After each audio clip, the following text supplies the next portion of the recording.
camera. That would be beneficial to interact during class. So today's topic we wanted to discuss, we are victims of victims. So as we dwell into the topic, we will try to get into the deeper understanding of this. Before that, can I request everyone to just sit and do a small centering practice? Sit with your eyes closed.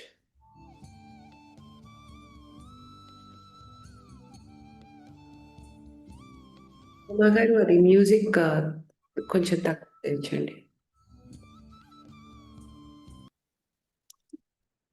Everyone, please sit with your eyes closed. Keep your spine erect. Close your eyes. Keep your chin slightly close to your neck.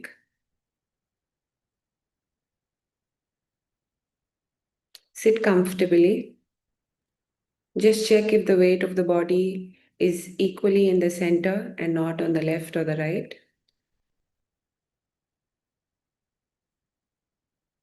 Now move your awareness to your nostrils. Get in touch with the natural breath, the in breath and the out breath that is happening. Just get in touch with that.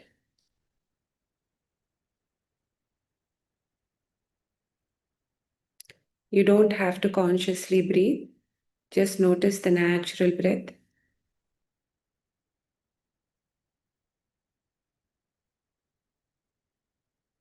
The in breath entering your nostrils, the out breath leaving your nostrils. Just sit aside and observe your breath.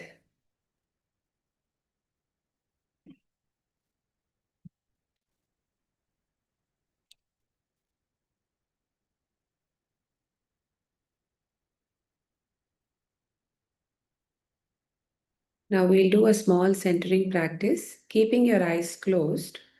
On a mental count of 1, 2, 3, take a nice inhale through your nostrils into your chest. Wait for a second. On a mental count of 1, 2, 3, 4, 5, start exhaling. Let's repeat this one more time. Inhale on a mental count of 1, 2, 3. Pause for a second. Exhale on a count of 1, 2, 3, 4, 5. You can either exhale using your mouth like you're blowing out a candle, or if you know how to exhale, just start pushing your lower abdomen in and breathe out. Do this slowly for about 5 to 6 rounds. Take your time.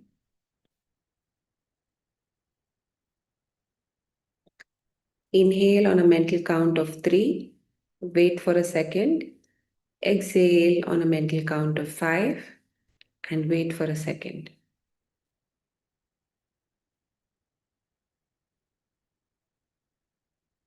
Keep your awareness on the breath.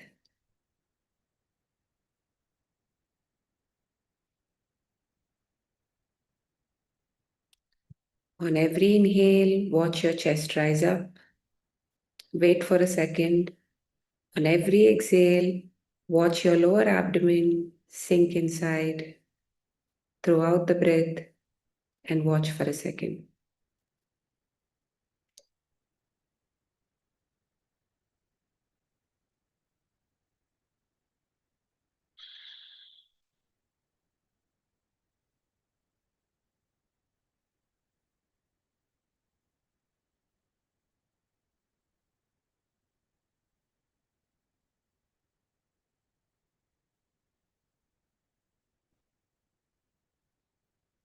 Last 2 rounds.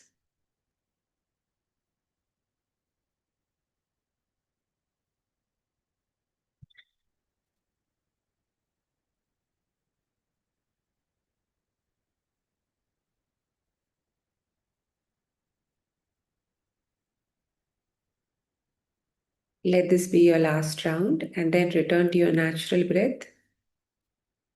Just observe your natural breath.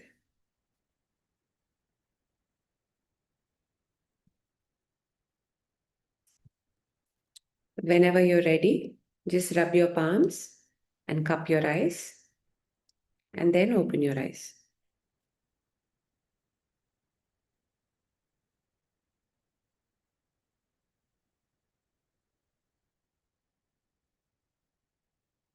Welcome back, everyone. So, today's session, we wanted to address something that is a common concern for all of humanity. I won't even say most of humanity, all of humanity. So, our struggle in everyday situations, which are human relationships. Okay. So, the first thing we wake up in the morning, if you're living with a roommate, there is no such relationship where you don't have conflict or problems, right? Whether it is with your mother, father, child, spouse, mother-in-law, your boss, work relationships, neighbors, we always encounter problems. And usually the first reaction is that we feel when things are not going according to our will, that, you know, you feel like a victim. Oh, all these things happen to me only. Bad things happen to me. They always do this to me. I am the good one here. Oh, poor me. And we end up suffering. Yeah. So this is nothing but a victim location. Yes. Irrespective of what the situation is, if we notice ourselves, if there is any self talk happening in our mind that all the bad things happen to me, she always does this to me, I always get cheated, or this person did this to me. When we lack responsibility, we don't want to take responsibility that a situation happened and I contributed to it in some way. Okay, till that point, the victim location in us becomes more and more active. So, today we are going to explain why is it that people actually cause pain, and how do we look at a situation when we are in pain? Because once we take on a human birth, all of us would have experienced pain here, right? Yes. We have experienced joy, we have experienced happiness, we have all gone through pain. Some of us very, very severe, maybe even touched depression. Okay, there could also be some people who also felt at a point there is no way and they thought maybe pain exists only in the body, so maybe I will end this body. Okay, everyone would have gone through different levels of pain. So, anytime, say, a spouse has said something or has done something, okay, or any family relative, we are not interested in the relationship with the person, but we are interested in the context that has happened. If anyone has caused us pain, the first thing you have to understand is only a person in pain can cause pain. Okay? If at all a person is located in a place of compassion, in a place of understanding, in a place of empathy, he will not cause it. Okay? So that person who's actually causing pain to you is in pain himself. So, moving forward, anytime you encounter yourself in a situation of pain, in a situation of hurt, you find yourself crying, or you find yourself distancing yourself away from friends or family, the first thing is to introspect and say, this person is probably behaving like this or talking like this, okay, due to lack of awareness, and also due to they are struggling with their own emotions and they are in pain. Because we are nothing but vessels of what we are. So, if we are a vessel of compassion, if we are a vessel of love, if we are a vessel of understanding, okay, you will reflect that. Because you embody these qualities, you will try to understand the other person. But say if I embody pain, I embody resentment, I embody bitterness, I embody jealousy, I embody anger, that only will come out. Okay, so all of us as human beings, irrespective of the context, whether the situation is difficult or easy for us to navigate, we have a choice, okay, to introspect deeply and understand that yes, the situation is a difficult situation. Okay, someone might be going through close family member, might be going through a difficult situation. They are giving you a hard time. Probably they have a disease. They're not able to go through that pain by themselves. So that responsibility comes on you. Or a family member is going through a divorce. Every time you call them, they give you a hard time on the phone and you're just fed up of that.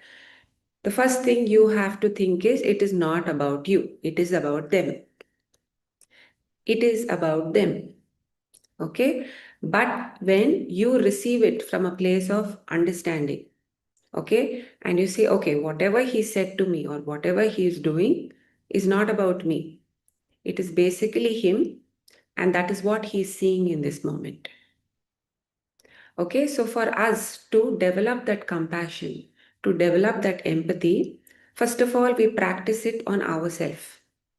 So, because I am a yoga acharya, what we try to do is through our sadhana, which is meditation, or through way to moksha, whether it is the 4P meditation, we try to sit and we try to cleanse our system. We try to first purify and understand I as a vessel, I as a human being. Okay, what are the qualities do I embody today? And very honestly, if we are able to sit and introspect, okay, today maybe there were two people walking down. Okay, one person greeted me, the other person didn't greet me. Okay, did that context bother me in some way? If it bothered you, look at it closely. Why did it bother you? Are we looking for validation? Are we looking for appreciation? Are we looking to feel loved in every single context? It may just be that the other person is going through something in their mind.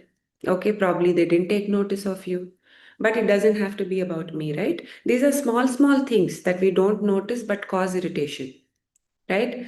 So maybe something else happened in the building, okay, and you got triggered.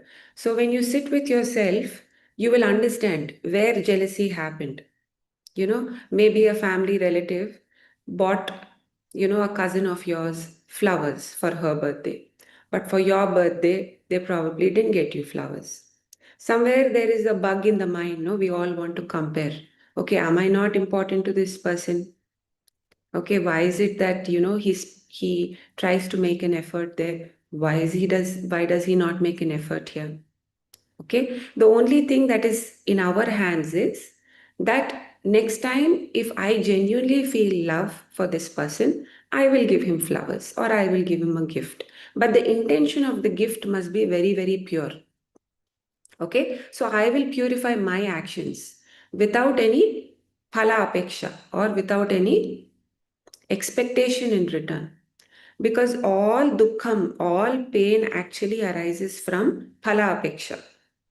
We will do an action expecting that there will be a return. Okay, I will smile at someone expecting they will smile back at me. I am not doing it so that I can make the other person feel welcomed or loved. There is always a palapeksha, okay, in every human relationship. So the first role that we can take, on the path of way to moksha is free yourself. First, free yourself from this idea of expectation or palapeksha. Start practicing it in small ways, in things that are very easy for you. Usually, this is very easy in relationships where you're a mother because there is a lot of selfless action. Compared to other relationships, the mother role, why it is so celebrated, so eulogized in the world, because if there are four idlis, no, it's okay even if I can sleep without eating, but I will ensure the child has eaten. But the same thing you see, unless you really have a lot of love for your spouse, you will not do it. You will probably eat too, and you will say, can you eat too? Even I am hungry. Okay. You will probably not do that with a neighbor. Okay. You will probably not do that with your pet animal. You'll probably feed it one idli, you'll eat three. But the mother location, or the parent location is very, very powerful. So start practicing this, not having a pala apeksha with your child. Okay, so whatever action he does, of course, you need to guide him. Of course, you need to tell him so that he does not get into trouble. But whatever action you do, try not to have an expectation in return. And when you are successful in doing that, try moving it to the next level relationships, maybe with parents.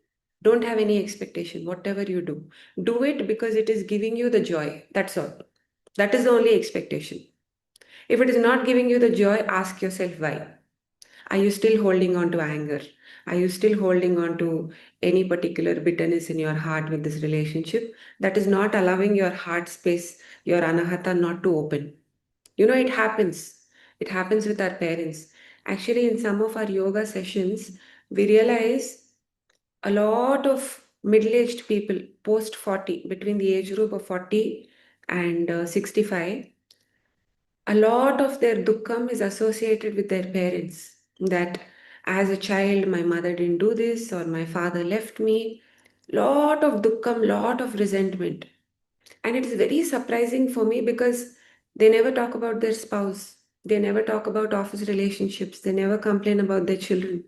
But a majority of them hold unconsciously a lot of residue about their parents.